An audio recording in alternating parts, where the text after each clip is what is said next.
A man named Jack had just celebrated his 60th birthday. Jack was a wise man and had always been told that he needed to write a will.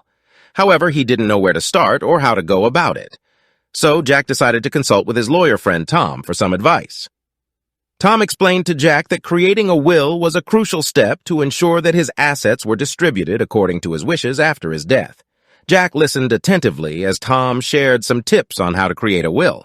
First, Tom explained that Jack needed to list down all his assets, including bank accounts, investments, and properties, and decide how he wanted them to be distributed.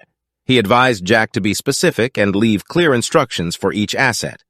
Next, Tom asked Jack to nominate an executor who would be responsible for managing his estate and ensuring that his wishes were carried out. Jack thought about it and chose his eldest son, John, to be his executor. Tom reminded Jack that he needed to update his will regularly, especially after significant life events such as the birth of a grandchild, marriage, or divorce.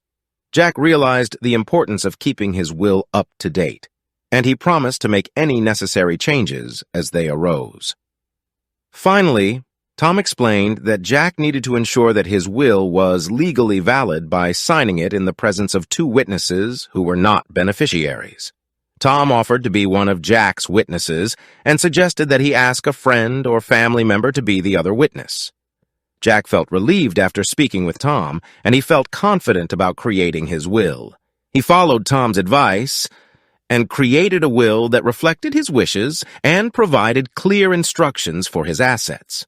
In the end, Jack realized that creating a will was not as daunting as he initially thought. He felt a sense of peace knowing that his family would be taken care of after he was gone. Jack smiled, feeling grateful for Tom's help, and went on to enjoy the rest of his birthday celebrations.